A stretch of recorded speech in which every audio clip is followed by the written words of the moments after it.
The color of choice. Choice number 2, my second unsuccessful marriage. Go to the left, you will lose your horse.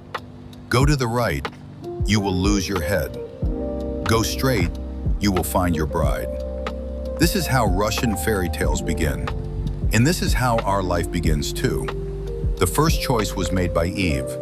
God said, "You may eat from every tree, but from the tree of the knowledge of good and evil, do not eat, for you will surely die." But the serpent said, "No, you will not die. Your eyes will be opened, and you will become like gods." Adam and Eve made their choice, and since then we make choices every day between two voices, between fear and desire, between reason and the heart. Today I want to tell you about my choice, my second unsuccessful marriage. The background. I very much wanted to move to Italy. When I suddenly became pregnant by an Italian man, I thought this was my chance. But the Italian man changed his mind, refused to marry me, and left me pregnant. I gave birth to my child and became a single mother with 2 children, a teenage daughter and a little Italian girl. I wanted to hide my shame and my failure. Then I met a young Iranian man. He was a student and 9 years younger than me. He needed a Russian passport to pay less for his studies, and I needed a father for my child so my daughter would not grow up without a father. We made an agreement.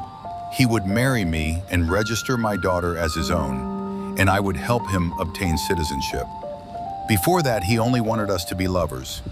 But he said honestly that when he finished his studies, he would return to Iran. So I married for the second time. The marriage. This marriage was very difficult.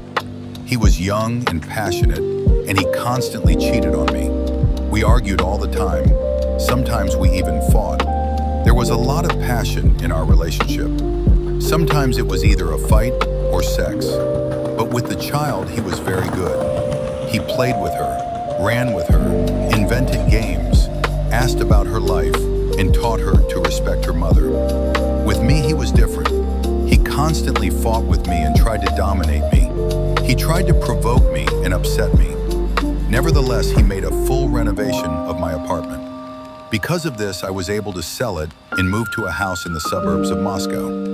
Our marriage lasted 5 years. He constantly left and returned and continued to cheat on me.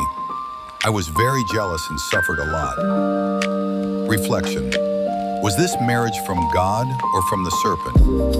I think it was from the serpent because I chose with my mind and not with my heart. But there were also some benefits. My child learned what a father is.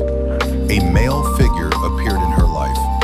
He helped with documents, and my daughter received a father's name on her birth certificate. He also protected us from a man in the building who constantly bothered us. After he spoke with him, the man never disturbed us again. But the disadvantages were greater. After we got married, there was an armed robbery while my husband was in Iran and I was alone. Our constant scandals and my depression made my life very heavy. At that time, I came to faith. I became an Orthodox Christian and moved to a house outside Moscow. Later, after his final departure, I fell into an even deeper depression and eventually went with my daughter to a monastery. The color of this choice. The color of this relationship is red, the color of passion, battles, and sex. Would I choose this path again? No, it was a big mistake, but it was still my choice.